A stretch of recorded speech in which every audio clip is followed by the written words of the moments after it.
قرض بھی صدقہ ہے۔ سمرا بیگم ماسی سے جھاڑ پونچھ کروانے میں مصروف تھی کہ دروازے پر دستک ہوئی۔ ارے نازش، کیسی ہو؟ خیریت سے آنا ہوا؟ سمرا بہن، ایک ضرورت کھینچ لائی ہے لیکن جھجک ہو رہی ہے۔ ارے نہیں نازش، کھل کر بولو، تم مجھے چھوٹی بہن کی طرح عزیز ہو۔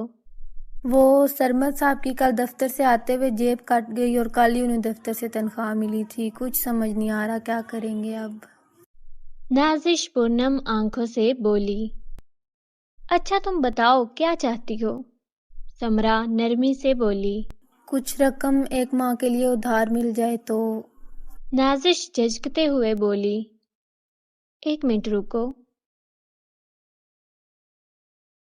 سمرا بیگم نے الماری سے چند ہزار نکال کر نازش کی ہتھیلی پر رکھ دیے۔ باجی، میں انشاءاللہ یہ رقم اگلے ماہ ہی لوٹا دوں گی۔ نازش تشکر بھرے لہجے میں بولی۔ تم آرام سے لٹا دینا، بے فکر ہو کر جاؤ۔ سمرا نے مسکرا کر کہا۔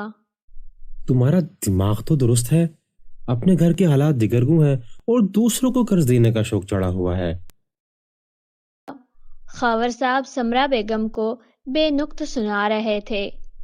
قرض دینا صدقہ بھی ہے، ثواب بھی، اور اس کے ثمرات بھی ملتے ہیں۔ سمرا نے توضیح پیش کی۔ دیکھتے ہیں کہ کیا ثمرات ملتے ہیں۔ خاور صاحب ناک سے مکھی ہٹاتے ہوئے بولے۔ 1 ماہ ہونے کو ہے، اپنی پڑوسن کو یاد دہانی کروا دینا۔ خاور صاحب چند دن ٹھہر ٹھہر کر سمرا کو کئی بار قرض کے واپس لینے کی یاد دہانی کرواتے رہے تھے۔ دیکھیے، ہم پر اللہ پاک کے لاکھوں احسانات ہیں، چند ہزار قرض دیا ہے، آپ کیوں اتنی تنگ نظری سے سوچتے ہیں؟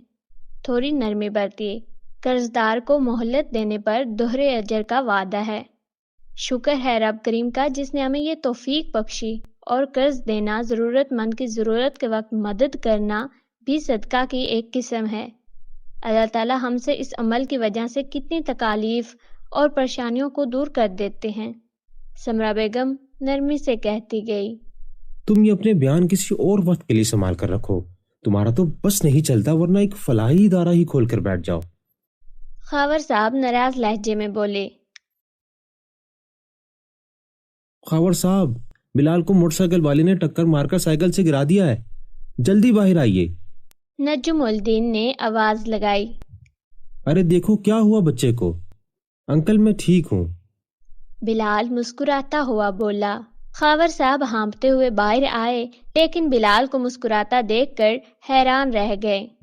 بھائی خاور میاں، سمجھو آج تو کوئی نیکی، کوئی صدقہ ہی تمہارے بچے کو بچا گیا، ورنہ اس موٹر سائیکل والے نے تو بچے کو ایسا دھکیلا تھا کہ ہم سب تو سمجھے تھے کہ بچے کی 2-3 ہڈیاں تو ٹوٹ ہی گئی ہیں۔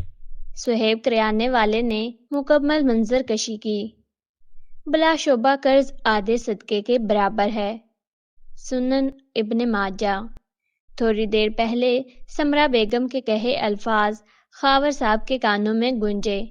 اب وہ بلال کو گلے لگاتے ہوئے اپنی سوچ پر ندامت کے آنسو بہا رہے تھے۔